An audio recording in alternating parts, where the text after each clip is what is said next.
It was a Thursday evening when I first sensed something was off. The sun had begun to set, casting long shadows across our living room, where the remnants of a half-eaten dinner lingered on the table. I had been waiting for Sarah to come home from her acting class, as I often did, eager to hear about her day. She had been passionate about her acting ever since we met, and I supported her dreams wholeheartedly. But that evening, the air felt thick with an unspoken tension. As the clock ticked past 8, I felt a gnawing anxiety begin to settle in my stomach. It was unusual for her to be late. I picked up my phone, scrolling through messages, but there was nothing from her. My mind raced through possibilities, each darker than the last. Was she stuck in traffic? Did she lose track of time with her classmates? Or was it something more sinister? When she finally walked through the door, her cheeks flushed and her eyes sparkling with a kind of excitement I hadn't seen in a long time, my heart sank. She was radiant, but something felt wrong. The way she smiled seemed rehearsed, as if she was performing a scene instead of living in the moment. My gut twisted. "Hey, sorry I'm late. We had a really great exercise tonight," she said, her voice light and airy. I forced a smile in return, but inside I was churning. "Everything okay?" I asked, trying to keep my voice steady. "Yeah, just a bit of a late start," she replied, her gaze darting away. I knew her well enough to sense when she was hiding something. The laughter that escaped her lips felt like a mask, and I wanted to peel it away to reveal the truth underneath. I spent the next few hours trying to ignore the feeling gnawing at me, but it was futile. Later that night, as she drifted off to sleep, I lay wide awake, the shadows in our room growing darker. My mind was a whirlwind of doubt and suspicion. I couldn't shake the feeling that she was keeping something from me, something that would shatter the fragile world we had built together. The next day, I decided to take matters into my own hands. I had some contacts in the acting community and figured I could casually inquire about her class. It was a small world, and I had no doubt someone would know something. I called up an old friend who worked as a stage manager, and after some small talk, I finally steered the conversation toward Sarah. "So, how's Sarah doing in her acting class? I know she's been working with that new coach," I asked, my tone casual. There was a pause on the other end, a hesitation that sent a chill down my spine. "Oh, you mean Jason? Yeah, he's quite the character. Sarah seems to really like him." "Really?" I pressed, trying to keep my voice even. "What's he like?" "He's talented, but he has a reputation," my friend said, a note of concern creeping into their voice. "Just keep an eye on her, all right? He's not the kind of guy you want your wife around." The words hung in the air like a heavy fog. My heart raced as I thanked my friend and hung up. I felt a storm brewing inside me, a mix of anger and fear. The pieces began to fall into place. The late nights, the excitement in her voice, was it all? For him, that evening I confronted her. The living room was dimly lit, the shadows stretching across the walls like the secrets that lay between us. "Sarah," I began, my voice trembling but firm, "I need to know the truth. Are you having an affair with Jason?" Her face paled, and for a moment I thought she might deny it, but then the tears began to fall. "I'm so sorry," she cried, her voice breaking. "It just happened. I didn't mean for it to go this far." As she spoke, my world crumbled. The betrayal cut deeper than any physical wound I could imagine. I had loved her, supported her, and this was how she repaid me. My heart felt like it was being torn apart, and in that moment, all I could think about was the man who had taken her from me. With every word she uttered, I felt a dark fire igniting within me, compelling me to take action that would forever alter our lives. I had to make him pay. In the hours that followed Sarah's confession, I felt like I had entered a fog, a strange limbo between disbelief and rage. I sat on the edge of our bed, staring at the wall, my mind racing with thoughts of betrayal and revenge. The once warm and inviting space had transformed into a prison, each object reminding me of the life we had built together, now shattered by her infidelity. I replayed her words over and over in my mind, each repetition driving the knife deeper. "It just happened." Those words echoed like a haunting refrain. Did she really think that was enough to excuse the pain she had caused? With every passing minute, my anger morphed into a cold, calculated resolve. I had to do something about Jason. He was the one who had seduced her, the one who had crossed the line into our lives. I took a deep breath, trying to quell the storm inside me. I had always considered myself a rational person, someone who approached life with a level head. But now, that part of me felt like it was slipping away, replaced by a darker instinct. I pictured Jason, the charismatic acting coach, the man who had taken my wife's heart, and I saw red. What could I do? I didn't want to lash out blindly. I wanted to ruin him. I wanted him to feel the same devastation I felt, to lose everything he held dear just as I was losing Sarah. But how? I needed a plan, something that would dismantle his career piece by piece. I remembered what my friend had said about Jason's reputation. If he had a history, then there had to be more people who knew about it. I grabbed my phone and began to dig. I reached out to contacts in the acting community, gathering information like a detective piecing together a case. I learned that Jason had been involved in several controversies, whispers of inappropriate conduct swirling around him like vultures circling a carcass. The first step of my plan was to gather evidence. I needed to document everything, every inappropriate comment, every questionable interaction. I began attending Sarah's acting classes under the guise of being supportive. I watched as Jason led the sessions, his charm oozing out of him, his eyes lingering on the young actresses in a way that made my skin crawl. I took notes, discreetly documenting his behavior. I noticed how he would touch their shoulders, lean in too close, and offer praise that felt more personal than professional. I felt a sick satisfaction as I watched him manipulate those around him. He was a predator, and I was determined to expose him. As the days turned into weeks, I gathered enough evidence to make my case. I started to compile a dossier, a collection of testimonies from other students who had felt uncomfortable, snippets of conversations recorded on my phone, and my own observations. I was becoming a man on a mission, fueled by betrayal and the need for revenge. But there were moments of doubt. Was I really willing to go this far? I struggled with the morality of my actions. I had always believed in justice, but revenge felt like a slippery slope.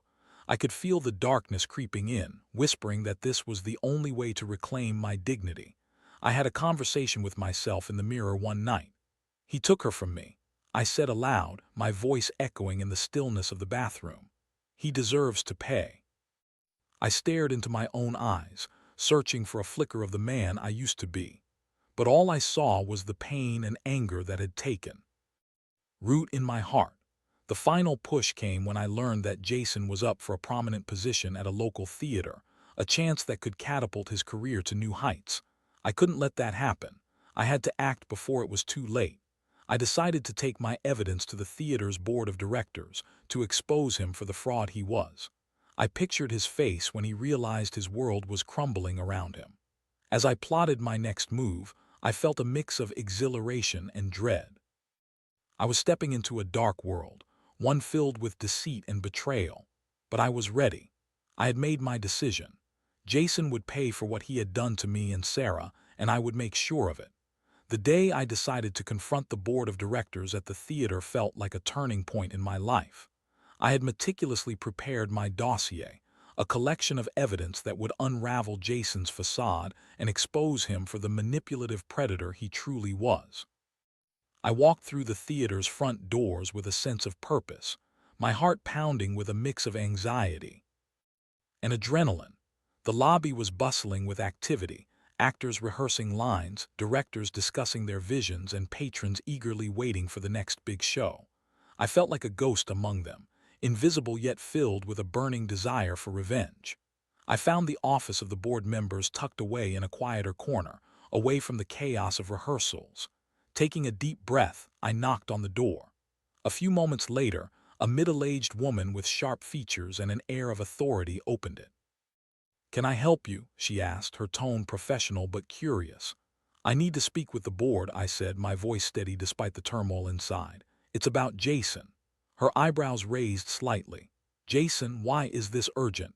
"Very," I replied, stepping inside when she motioned for me to enter. The room was lined with photographs of past productions, each frame a testament to the theater's storied history. But all I could focus on was the task at hand. I presented my evidence to the board, a collection of testimonies from students, my observations, and even a few recorded snippets that captured Jason's inappropriate behavior. As I laid everything out, I watched their expressions shift from curiosity to disbelief. "This is serious," one of the board members said, his voice low. "If what you're saying is true, we need to take immediate action." I nodded, feeling a surge of satisfaction. "It is true. He's been manipulating these young women for far too long. He needs to be stopped before he can hurt anyone else." The board members exchanged glances, their faces etched with concern.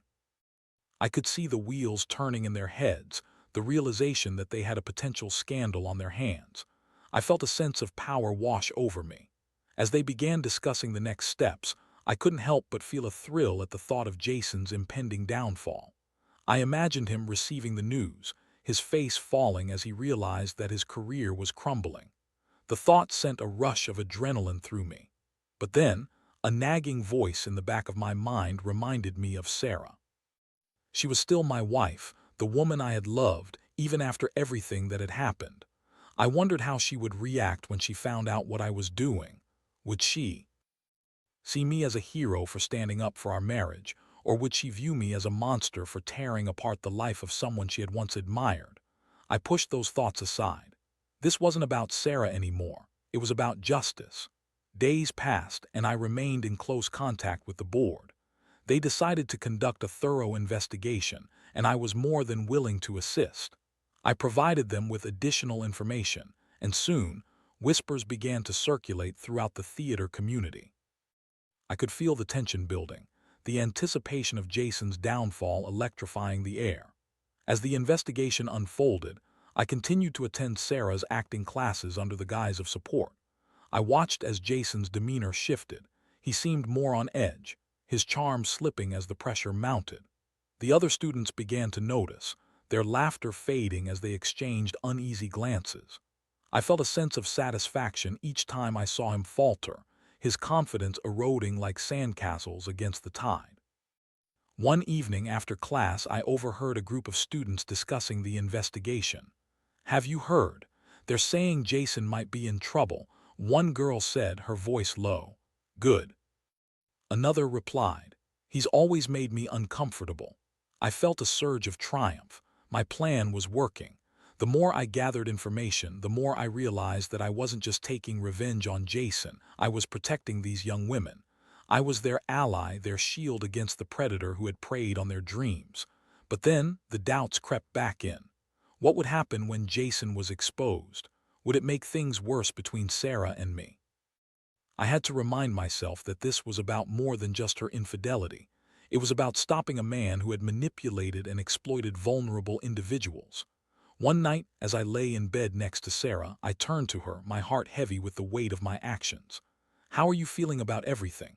I asked, my voice barely above a whisper. She sighed, her eyes filled with a mixture of sadness and regret. "I don't know. I wish I could take it back. I never wanted to hurt you." "I know," I replied, forcing a smile, "but we can get through this." In that moment, I realized that my quest for revenge was not just about Jason. It was about us. I wanted to rebuild our relationship, to find a way back to the love we once shared. But first, I had to ensure that Jason would pay for his actions. As the investigation drew closer to a conclusion, I felt a sense of anticipation building within me. The moment of reckoning was approaching, and I was ready to watch everything unfold. The day the board of directors called Jason in for a meeting felt like the culmination of everything I had set in motion. I had spent weeks gathering evidence, watching him squirm as the walls closed in around him. The anticipation was almost unbearable. I felt like a spectator in my own life, waiting for the inevitable crash that would follow the impact of my revenge. As I sat in my car outside the theater, I could see the tension in the air.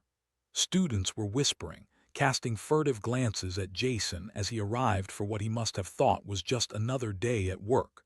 But today was different. Today, he would face the consequences of his actions. I knew that once the investigation was complete, everything would change for him. And for Sarah, I glanced at my phone, scrolling through messages from her. She had been trying to reach out, concerned about my well-being. I hadn't told her about my involvement in the board's investigation, fearing it would only add to her guilt. I wanted to protect her, even though she had hurt me. But as the moment drew closer, I wondered if I was doing the right thing by keeping her in the dark. When I finally walked into the theater, the atmosphere felt electric. Whispers filled the hallways, and I could sense the unease among the students. I spotted Sarah in the corner, her brow furrowed as she spoke with a few classmates. She looked beautiful, but there was a tension in her posture that told me she was worried. "Hey," I said, approaching her. "Hey," she replied, her voice soft.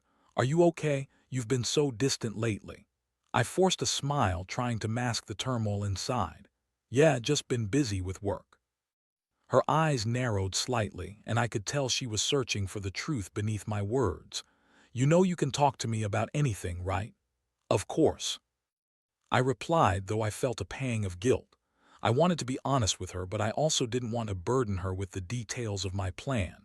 As the hours passed, I could feel the tension in the theater building. I knew the board was meeting with Jason, and I couldn't help but imagine the conversation unfolding behind closed doors. Would he deny everything? Would he take responsibility? I was both anxious and eager for the outcome. Finally, the moment arrived. I heard a commotion as Jason emerged from the boardroom, his face pale and his expression a mix of disbelief and anger. He was met with a chorus of murmurs from the students who had gathered to witness the fallout. I felt a rush of satisfaction at the sight of him unraveling. Sarah rushed to my side, her eyes wide with concern. "What's happening?" she asked, her voice trembling. "They're confronting him about the investigation," I replied, trying to keep my tone neutral. As Jason stormed past us, I could see the fury etched on his face. He was shouting, his voice echoing through the theater. "This is ridiculous. You can't just ruin someone's life over baseless accusations." I watched as the board members followed closely behind him, their expressions resolute.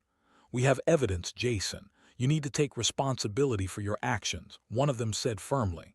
Sarah's hand gripped my arm tightly, and I could feel her trembling beside me. "This is so messed up. Did he really do those things?" I hesitated, my heart racing. "He's been inappropriate with students, Sarah. That's all I can say." Her eyes widened, and I could see the realization dawning on her. The man she had admired, the one who had encouraged her dreams, was about to be exposed for what he truly was. As the confrontation escalated, I noticed a shift in Sarah. The initial concern in her eyes began to morph into something else, confusion, perhaps even fear. I could see the internal struggle on her face as she processed the information. She had once believed in Jason, and now she was faced with the harsh reality of his true nature. "Why didn't you tell me you were involved in this?" she asked, her voice strained. "I didn't want to add to your guilt," I admitted, my voice barely above a whisper. "Guilt. I didn't want to hurt you, but I didn't think," she trailed off, her emotions swirling like a tempest. I could see her grappling with the fallout of her choices, and I felt a pang of sympathy. This was not just about Jason anymore, it was about us. "I thought we could move past this together," I said, trying to bridge the gap that had formed between us. But the damage was done. As Jason continued to shout, I could see the realization wash over Sarah.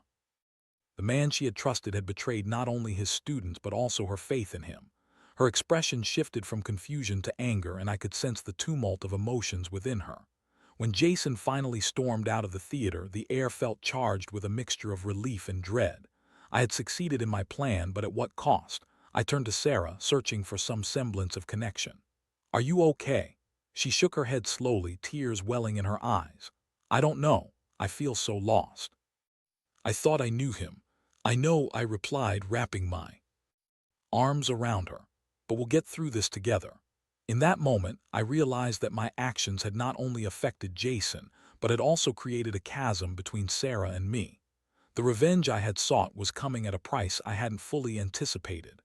As I held her, I could feel the weight of our shared pain, the realization that our relationship had been irrevocably altered. The aftermath of my revenge was unfolding, and I wasn't sure what it would mean for our future. In the days following Jason's explosive exit from the theater, the air was thick with tension. I had expected a rush of satisfaction after executing my plan, but instead, I felt a sense of unease settling in. The fallout from my actions was cascading around me like the debris from a collapsing building, and I was caught in the middle, unsure of how to navigate the wreckage. Jason had been suspended pending further investigation, but the whispers among the students were loud and clear. They were shocked, confused, and a few even expressed sympathy for him. I watched as the man I had sought to destroy became a figure of both disdain and pity. The students who had once admired him now seemed to grapple with the truth of his character, and it made me question my own motives. Had I gone too far? Sarah was struggling too. I could see the toll the situation was taking on her. She had lost her acting mentor and now faced the reality that her own choices had led her down a dark path. Every time I looked at her, I felt the weight of her guilt pressing down on us like a heavy fog. She was trying to come to terms with everything, but I could tell it was eating away at her. "Do you think he'll come back?" she asked one evening as we sat in silence, the TV flickering in the background. "I don't know," I replied, trying to keep my voice steady. "If he does, it will be for the wrong reasons. He'll try to manipulate everyone again." She nodded, but I could see the doubt in her eyes. "I just can't believe I didn't see it. I thought he was different." "People can hide behind masks, Sarah. You know that better than anyone," I said, my voice filled with a mix of anger and sadness. The truth was, I had never intended for it to go this far. I had wanted justice, but now I was left with a hollow victory. I had ruined a man's career, but I had also left scars on my own marriage. The bitterness of revenge was seeping into every corner of our lives, and I wasn't sure how to stop it. As the investigation continued, I kept my distance from Sarah. I thought it would give her space to process everything, but instead it created an even larger divide between us. She was torn between her guilt over the affair and her shock at Jason's behavior. I could see her struggling to reconcile the two, and it pained me to watch. One evening, I found her sitting on the couch, tears streaming down her face. "I'm so sorry for everything," she said, her voice choked with emotion. "I never wanted to hurt you. I thought I could separate my admiration for him from our marriage." I felt a rush of conflicting emotions. I wanted to comfort her, but the anger still simmered beneath the surface. "You didn't think about how your actions would affect us," I replied, my voice sharper than I intended. "I know I messed up, but I didn't think he would be like this. I thought he cared about us, about me," she said, frustration bubbling over. "Cared about you," I exclaimed, unable to contain my anger. "He was using you, Sarah. You were just another pawn in his game." The words hung in the air, and for a moment we both fell silent. I could see the hurt in her eyes, and I felt a pang of guilt for my outburst. But the truth was, I was struggling to come to terms with everything. My revenge had not only affected Jason, it had shattered our lives in the process. As the investigation drew closer to a conclusion, I found myself consumed by thoughts of what would happen next. I had achieved my goal, but at what cost? I had become the very thing I despised, someone willing to destroy another person to feel a sense of power. Then came the day when the board released their findings. Jason was officially dismissed from his position, his career in tatters. I should have felt victorious, but instead I felt hollow. The news spread quickly, and I watched as students reacted with shock and disbelief. Some rallied around Jason, while others expressed relief that he could no longer manipulate them. I turned to Sarah, hoping to find solace in her presence, but she was staring blankly at the television. "I can't believe it's really over," she murmured, her voice distant. "Are you okay?" I asked, my heart aching for her. "I don't know," she replied, tears glistening in her eyes. "I thought I could get past this, but I feel like I've lost a part of myself." In that moment, I realized that my revenge had not only cost Jason his career, but had also taken something from Sarah. She had lost her mentor, her dream, and now she was left grappling with the consequences of her choices. "I never wanted this for you," I said softly, reaching out to hold her hand.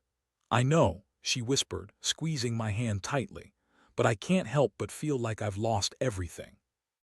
As we sat together, the weight of our shared pain hung in the air. We were both broken, each carrying the scars of betrayal and revenge. I had wanted justice, but now I was left with the realization that revenge had only deepened the wounds between us. The consequences of my actions were far-reaching, and I was beginning to understand that the road to healing would be long and fraught with challenges. In the weeks that followed Jason's dismissal, the dust began to settle, but the emotional aftermath lingered like a ghost haunting our lives. Sarah and I found ourselves navigating a fragile truce, both of us aware that we were walking on eggshells around one another. The tension was palpable, a constant reminder of the betrayal and the revenge that had altered the course of our lives. I spent countless nights reflecting on my actions, replaying the events in my mind.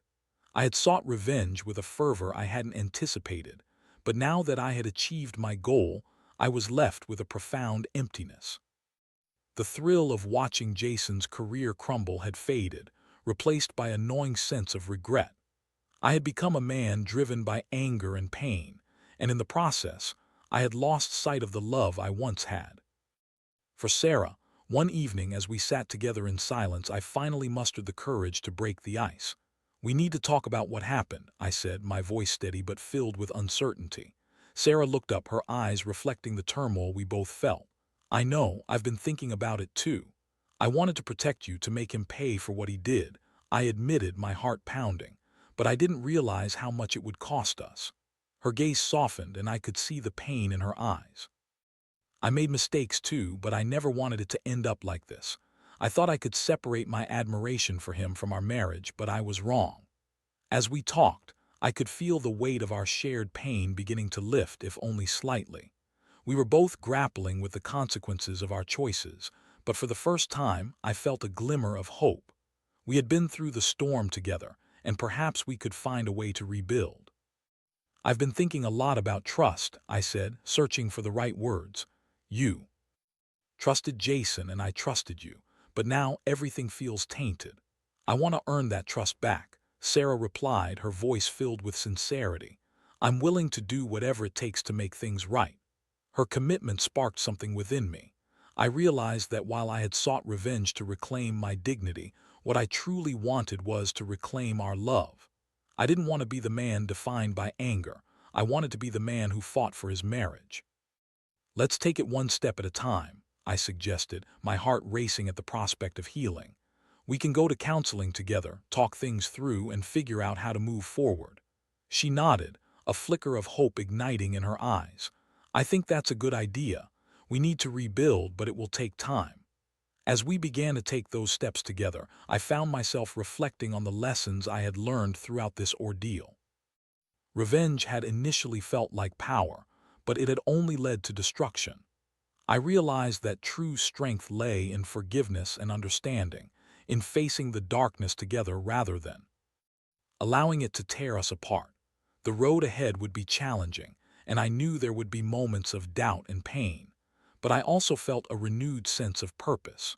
We were both flawed individuals, navigating the complexities of love and betrayal, and we had the power to choose our path moving forward. As I looked at Sarah, I saw not just the woman who had betrayed me, but the woman who was willing to fight for our marriage. I felt a sense of gratitude for her willingness to confront her mistakes and a determination to do the same. Together, we began to forge a new path, one built on honesty and trust. I knew that the scars from this experience would remain, but perhaps they could serve as reminders of how far we had come and how much we had fought to reclaim our love. In the end, I learned that revenge may provide a fleeting sense of satisfaction, but it is love and understanding that truly heal the wounds of betrayal. As we embraced, I felt a renewed sense of hope for the future. We had weathered the storm, and together, we could begin to rebuild. "With that thought," I whispered, "we'll get through this together." And for the first time in a long time, I believed it. The journey wasn't over, but it was a beginning, a chance to redefine our love and our lives, free from the shadows of the past. This was my resolution, and I was ready to embrace it.